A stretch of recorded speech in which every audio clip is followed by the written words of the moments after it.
Hi everyone, I'm Natalie and welcome to Uma Talks, our weekly series with our founder Rita. Hi Rita. Hi Natalie, hi everyone. So guys, I'm so happy to see you all again, and the topic of this week was allyship, and thank you so much for all your questions, and I can start Rita to answering them.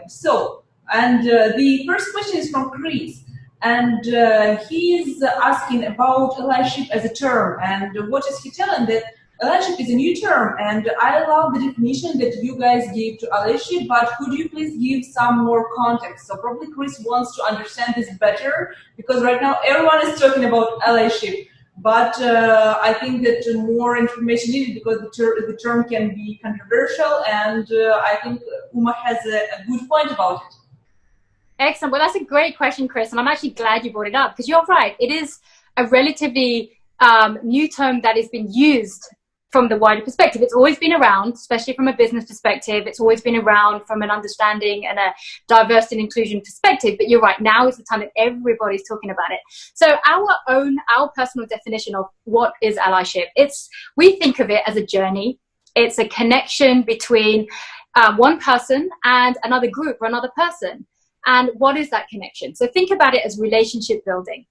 It could be somebody, it could be yourself, Chris, and you could be a male manager, for example, of a certain ethnic background, and you could be managing a team of maybe other men as well, or other mixture of women as well, but from a slightly different background to your own personal background. So whoever is in the minority of the background that you are managing, for example, in your company or your group, they're the ones who are seeking allyship from you. So then you become the person, another term that everybody's using nowadays, of privilege. Privilege, basically replace it with the word majority. If you are now in the majority of who's in your company or who you represent, the other person is the minority, meaning the lesser of who is in the team at the moment. It could be race, it could be gender, it could be sexual orientation, it could be beliefs, it could be culture, language, whatever the background is. But if they're in the lesser, they become that minority. And the whole process of allyship is that journey of you bonding with that person to understand them, talk about your backgrounds. Really, in the olden day, when we used to talk about work, you kept a professional front, which is just work, and you kept your personal life at home. That is now being turned on its head. We are now advising managers, companies are going out there and saying, we want you to share your experiences to understand your team members. So that means build up a relationship, understand each other, begin a journey, share your experiences so that you can ultimately help and champion the minority person, and you're part of that same team. So it doesn't become an issue that you're from a different background. You bond together, you understand that you come from different backgrounds, but you understand it. And if you understand it, you can be a champion and you can help that person progress internally. That's really what we mean by this. It's a journey, ultimately, between you and another group or another person. I hope that helps somewhat. Thank you so much, Rita. And I do love to treat the allyship from the point of opportunity, point of bonding together and doing something great together, not like something, hey, you have something and I don't have something. It's just doesn't make much sense for me and probably for Chris as well. All right, and let's move to the next question. And I'm so excited about it because, lots of people from various backgrounds, from various race and culture and skin colors asked us the same question. And the question is, how can I become an ally? So what we can say about that?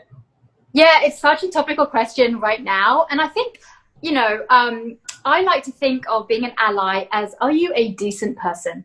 When we think about, forget work, that's the professional side, but in your personal lives, how are you as a person? We always talk about building relationships. How do you do that? What builds up trust when you make a relationship? It's communication, it's understanding, it's the ability to listen and accept. When you make friends with someone, you're not judging them, you're accepting them for who they are. You give them advice, that's one thing. Allyship is the same thing. You think about, how am I how do I become a decent person? How can I really listen and understand what the other person is saying? How can I share my own reactions as well and my own experiences. So really it's like, take a step back, listen, ask questions, and you answer as well. It's about sort of bonding. It's not meant to separate people. It's meant to bring you together. You can only do that if you have a conversation. Conversations are two-way. We've got to remember that.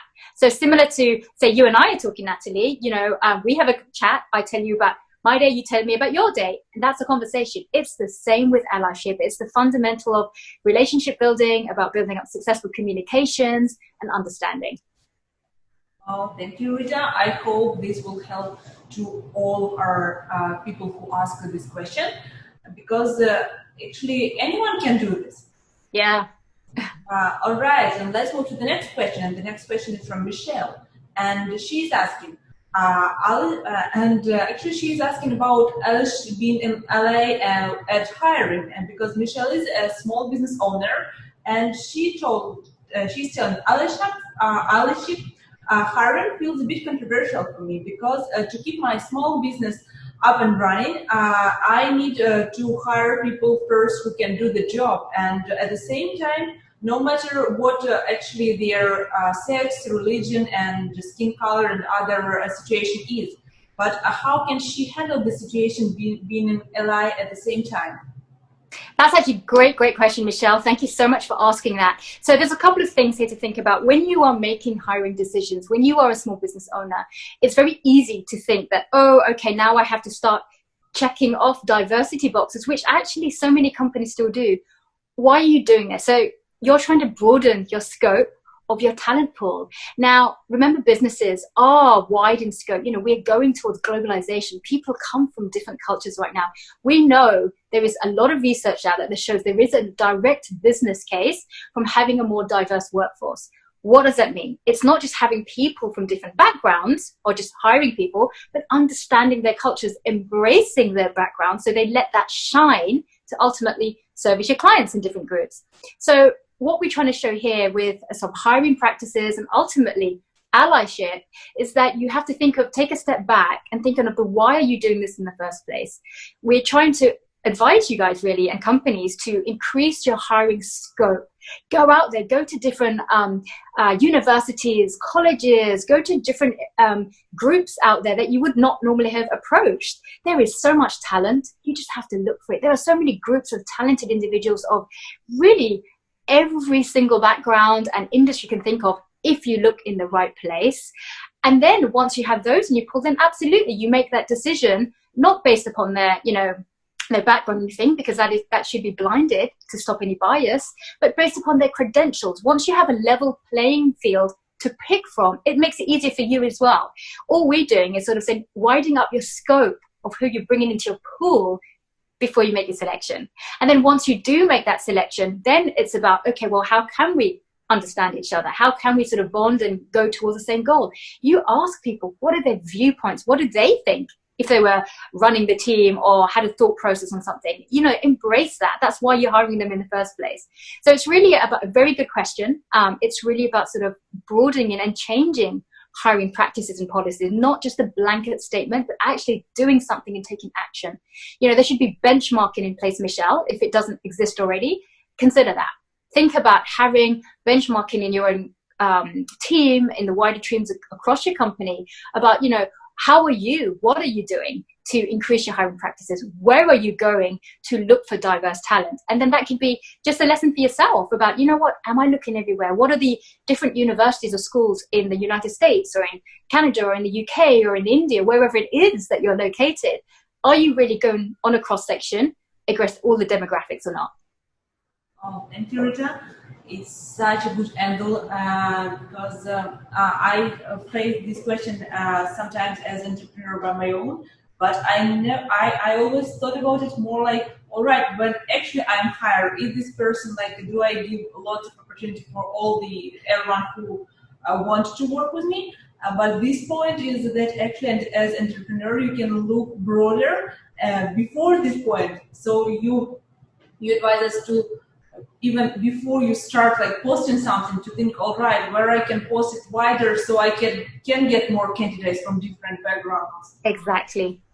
Yeah, thank you so much. This is such a wonderful advice, and I actually never seen it like anywhere. All right, let's move to the next question, and she's from Jane. And she's asking, how can I promote the culture of allyship in my organization? Great question. I think, you know what, I always say, do it yourself. You know, people lead by example, people follow what they see and they use it as a role model. Be a role model. You be that first ally in your organization, demonstrate the successes, go out there and have conversations with people, and then widen that. Organize many support groups, speak to other colleagues of yours, maybe other team leaders or other managers, and talk to them about it. That is how it begins. It's one person at a time, taking one step at a time, and that's what makes change happen. So just good luck to you, and you make that change happen. Thank you so much, Rita.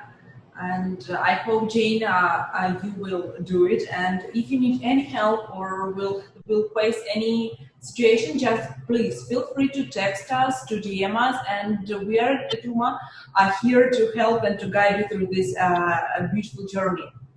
All right, and let's move to the next question. And the next question is from Crystal, and she's asking us about more like resources, because she's saying, I want to learn more about allyship. What resources would you recommend?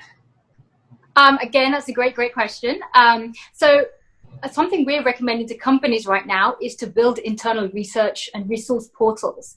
So first port of call, if you're already in a company, maybe reach out to your company and say, do we have any resources available? Where are those? If they don't, maybe suggest them. That could be a great starting point. At the moment, though, you know, there is a lot of literature out there. There's news articles. There are books out there. A lot of learning about allyship and how to widen your own perception is education, reading, understanding two sides of the story, not just what you think you know and what you see. You know, one of the acknowledgement points I always personally say is, always remember you don't know what you don't know. Meaning that sometimes you think you know something or you see one side of a coin and don't then assume and make a conclusion about the whole topic, you know? So it's the same thing here. You know, speak to friends of yours. Who do you have in your personal life, in your social circle? Are there any LinkedIn contacts that you have that you could sort of think, you know what, I would love to get to know something about that person's background or where they come from, or I want to myself get into a different area or understand something better. How do they deal with it? And that's how the journey starts. It's about educating and being open to broadening your own thoughts and your own mind. So just start there and see how it goes. And please stay in touch. Let us know how it goes. All right. Thank you, Rita. It was all our questions for today. And sorry. Oh, sorry. Bless you. Yeah. All right. So it was our last question for today. And thank you all of you guys. And those are brilliant questions, by the way. I just wanted to say that I think everybody really hit the nail on the head. Like, I love the questions because it really shows people are now starting to embrace it. And that's coming through a lot. You know, sometimes, you know, when you get sometimes questions, it's very superficial or it's like not really well thought out. The ones that we're getting, this is incredible. It's showing that everybody's starting to really grasp the topic. People want to do something about it and make change happen. So, you know, this makes me so happy, Natalie, just to see the level of questions. And I know from your side that you're having to kind of trim things down and put them into categories. So, you know, well done for doing that. But thank you again, everyone, for sending in your questions. Thank you, guys. And Rita, would you like to announce the topic of our next week? Oh, next week, we want to talking about sort of sharing your inner voice.